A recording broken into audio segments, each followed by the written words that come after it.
I'll never buy a non-stick pan again. Let me show you why. This here is a Tefal pan.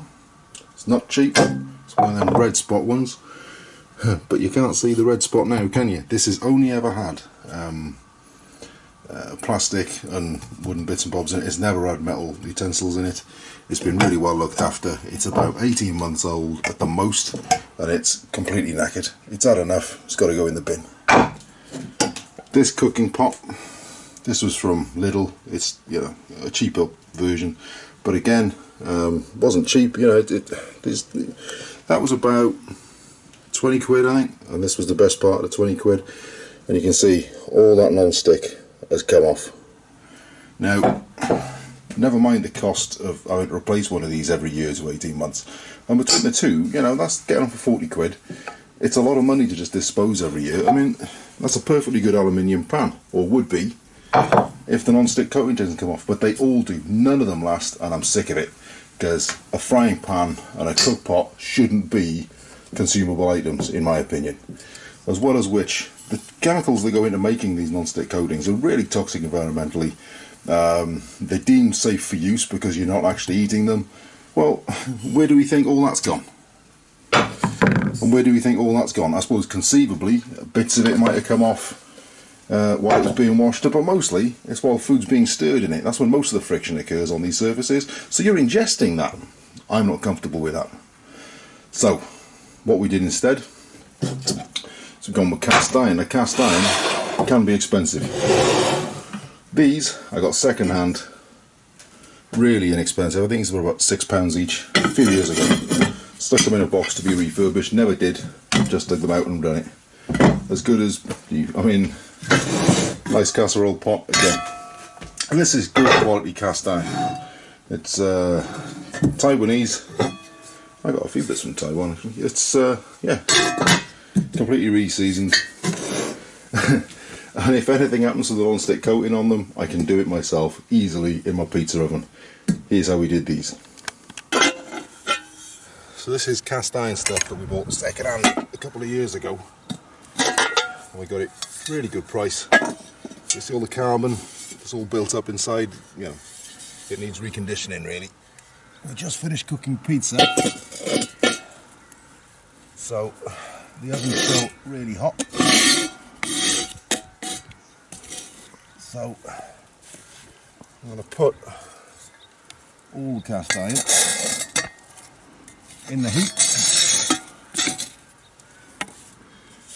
and what will happen is, and you can do this with an electric heat oven that's got a self-cleaning setting on, because that'll get hot enough for this, but you can't do it with a normal oven.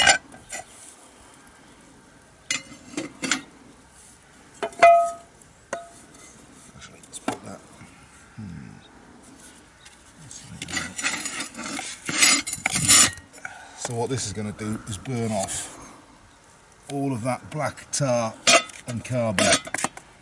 And the other way of doing it is with oven cleaner. You know, that'll strip it all off. But that's fairly toxic stuff. We haven't got an oven, I'm certainly not using oven cleaner. So that's pretty hot already. But now we're going to give it one really last really good charge. This is all free wood that we're recycling. It's so full of nails, you wouldn't use it for building. And it's all a bit old and knackered. But it's good for running the oven. Once we've loaded it up, we'll just go off and leave it completely alone. And come back tomorrow and take it out then, after it's cooled off. But this will hold some heat until well into tomorrow. Before now, on the next day, we found a lizard basking in it on a cold day because it was still the warmest spot around. So that's that charged up with wood. I don't want to completely close it up, but I don't want too much air getting in. So what I'm going to do is I'm going to use a bit of stone,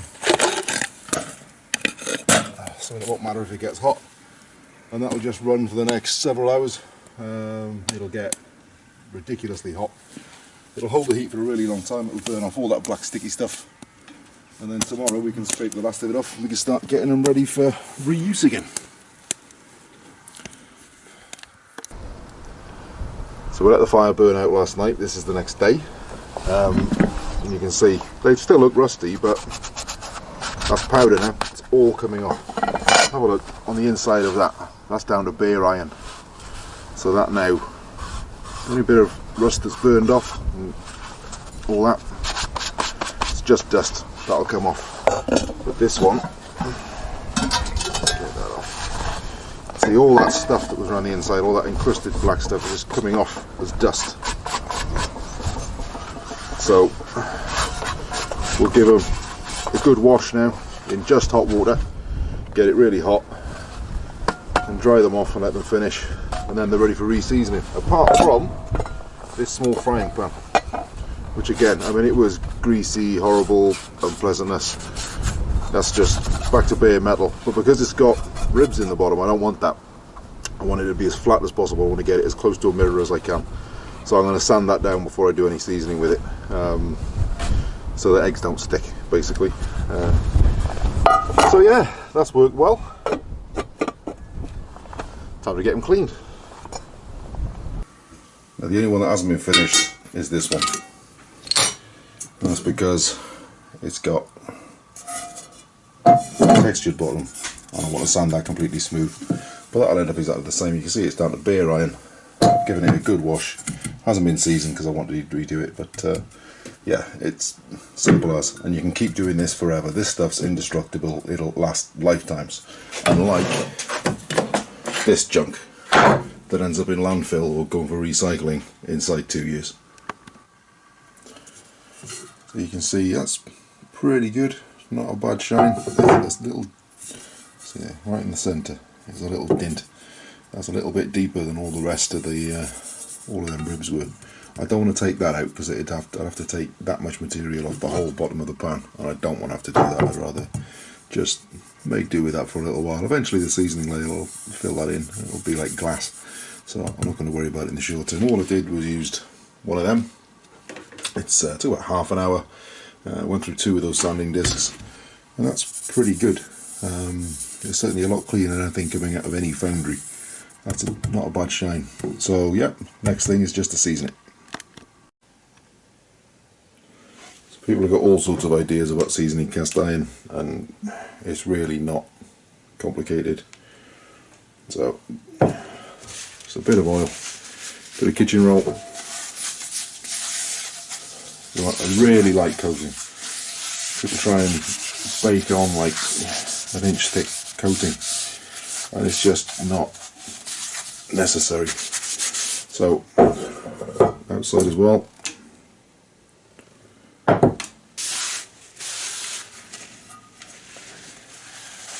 So that's every surface now covered with oil. I'll give it an extra wipe out just to get as much off as I can, especially on that bottom surface.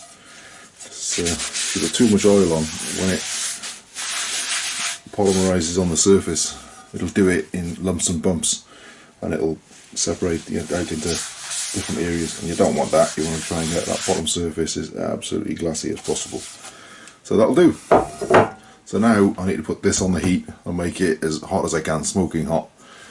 Now normally I do that on the electric hob, but that's got all sorts of clever safety mechanisms built in, so if it just doesn't get hot enough, it switches itself off, which is fine most of the time because you don't want it to get your pans this hot ever. But today I do, so I'm going to use the gas, which isn't something we normally use, but yeah, put that on. So I've heated that to the smoke point, and then I let it continue until it finished smoking, and it's left that nice black seasoned finish on it. I did it a second time, so this is at 2 coats, and that's plenty. The lid for it I did yesterday. So yeah, for about, what, 25 quid maybe, probably not even that. I've got 3 solid cast iron pans. I mean, that I could use on a stovetop or in the oven, because I mean, you can see it's, you know, it's not as highly finished as this one, but you know, you can see that with the shine on it. Let's see if I can angle that.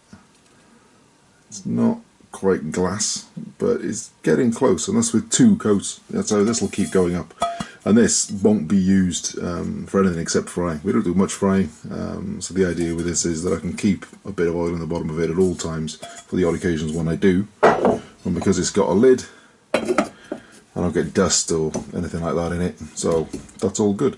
So with these 3, I'll never need to buy another pan, because if the non-stick surface gets damaged, I can just fix it myself. I haven't got to go bin it and go and spend another 30 quid. They cost me very little. They'll do me for the rest of my life. I mean, it'd be nice to have one larger frying pan, but what I'll probably do there is just buy a standalone pan and make like an aluminium lid or something for it, because I've got one with a Dutch oven lid, so I don't need anything that fancy. So just, yeah, that'll round it all out quite nicely, and that'll be it. I won't need any other pans ever again.